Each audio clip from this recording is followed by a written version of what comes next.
You good there?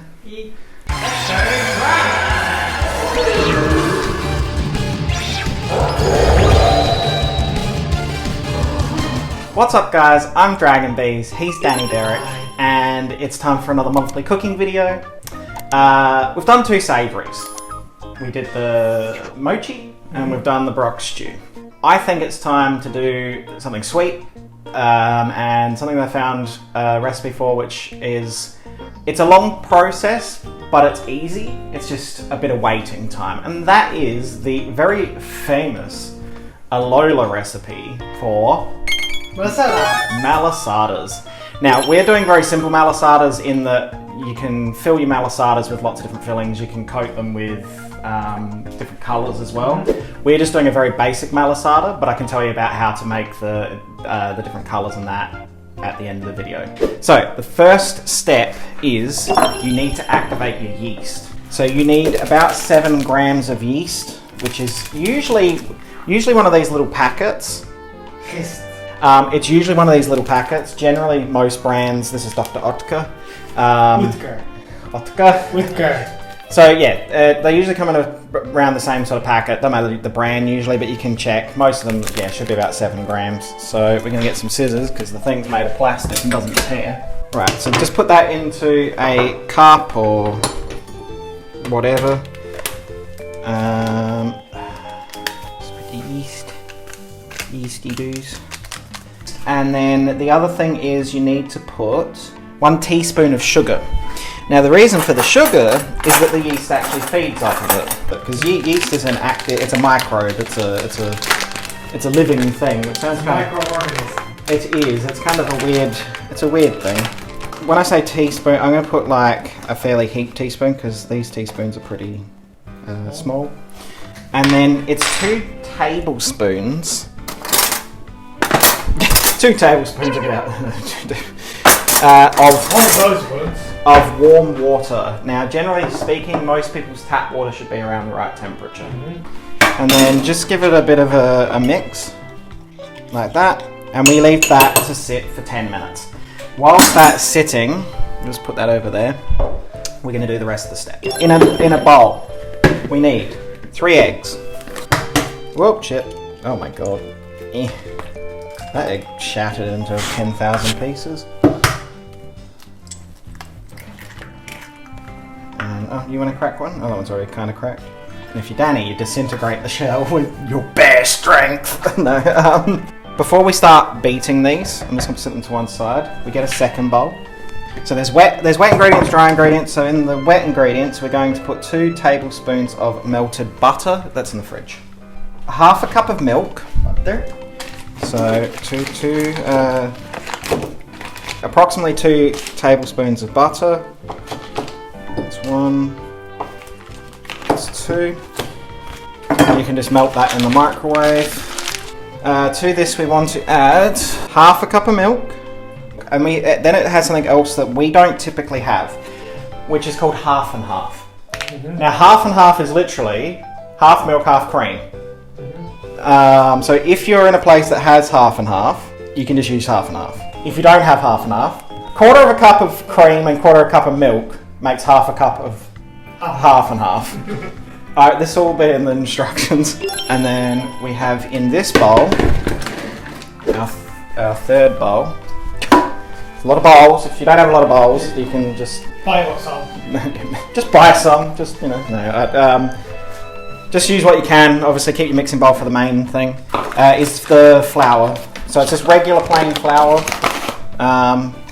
4 cups. You can sift it if you want. I didn't find that I needed to sift it, but you can if you want. If your flour's lumpy, which some flours will come lumpy, then sift it. If it's not, which this flour's actually really quite good, then you don't have to. We're going to make a bit of noise.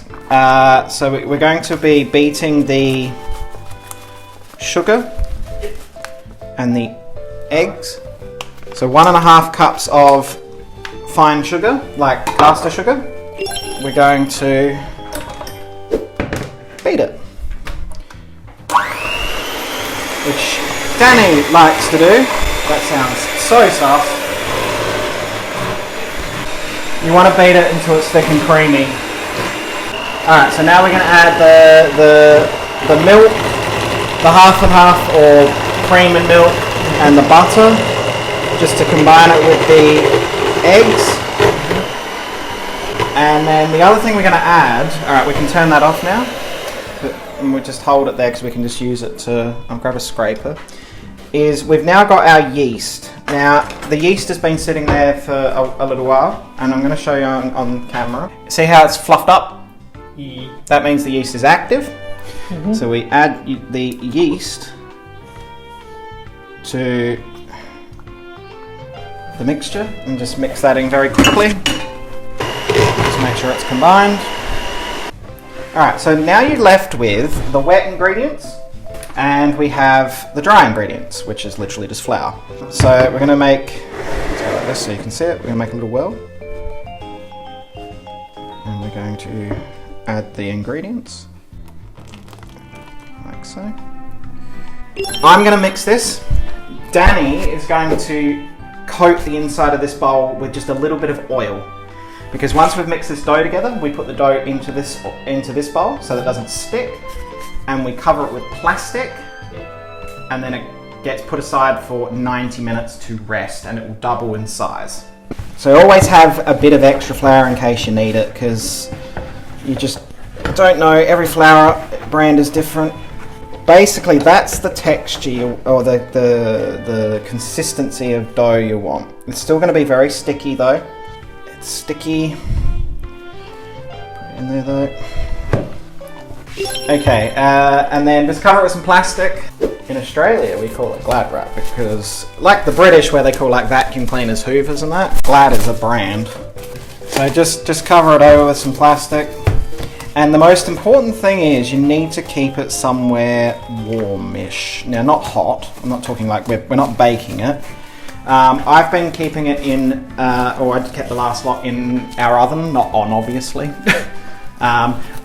We do have a setting which I'm going to use because it helps, which keeps out. It's like a plate warming setting. Mm-hmm. So it keeps it at like 40 degrees. But as long as it's not, don't chill it.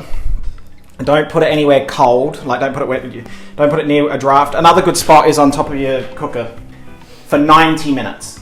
Then we'll show you the next step. Now the next step is you need some trays. I'm using our oven trays. Put some baking paper on them.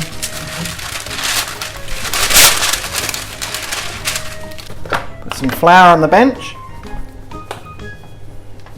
And we grab our dough, which will just slide out because it was oiled.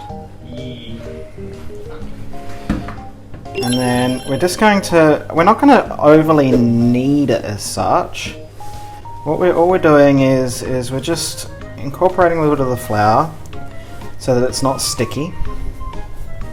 So I've kind of squared the malasada mixture off, and then get a rolling pin. Make sure it's also floured. And you just want to roll this out, not too, like it doesn't have to be too, don't make it too thin. This is more just to get even portions more than anything else. And then just get a butter knife or something along those lines, or a dinner knife, don't have to be like ultra sharp. You want to cut this into 12 portions. So even if you score it to begin with, just so you're happy with your approximate portion sizes, and then okay, so once you've cut them in portions, just kind of mold them into a rough sort of bowl shape like that. Really, it's just a matter of going like that. I'm putting 6 per tray. Make sure you give them a little bit of breathing room because these are going to expand again. And basically, we put them back in the warm place, and they cover them with plastic. Cover them with plastic. Again, because you don't want them to go dry, like don't dry out. Cover them in plastic, put them in your warm place, and they need to rest for a further 60 minutes.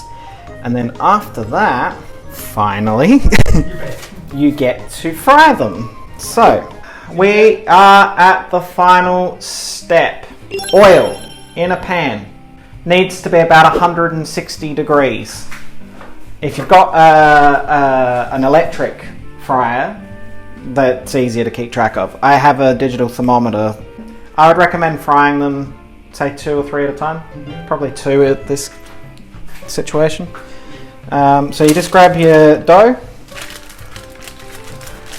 It doesn't matter if it's a little bit stuck to your paper, it doesn't matter, you just grab it up like that and just very gently put it into your oil.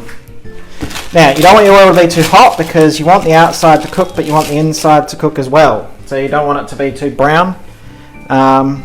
This oil is at around 160. I'm going to put 2 in it at this point. Once you start to see them colouring on one side, you need to flip them over because they float. We have some sugar, just some regular sugar here. Now, a few things you can do with the sugar. If you want to make coloured malasadas, you can actually put a mixture of sugar and jelly crystals. So you could go strawberry, you could go lime, you could go blueberry, whatever, to make different coloured ones. You can fill malasadas with things. Jam, custard, like chocolate sauce. You know, we're just doing a basic one. So I'm going to flip it over and... Hey, turn over, come on. That one was like, no. But as you can see, they got a nice colour on the outside. These are looking super good. Alright, so we're going to take them out. Make sure you drain a fair bit of oil off, obviously. And then they go into the sugar. And then what you do is, you can use a spoon or a fork if you want. I've got asbestos fingers, you know. I don't feel. Just be careful if you're going to do it the way I'm doing it. That is it. Well, I don't think we need to show you me frying the rest of these. They're just frying away. So what we're going to do, see, we've got a nice plate with 5 on here and they look quite nice. These are your, there you go, there's your malasadas. Cheers! Let's try those. Oh. Okay, these are better than the first batch I made. If you enjoyed this video, the recipe is below. You can try it for yourself. I recommend it. It sounds complicated, but it's really not. It's just a lot of waiting in between.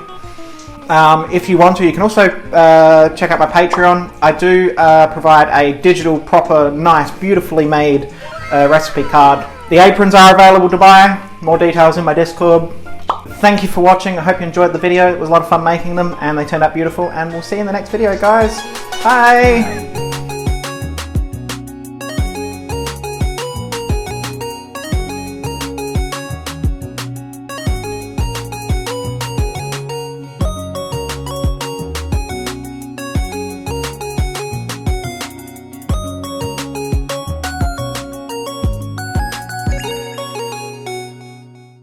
If you can grab my rolling pin out.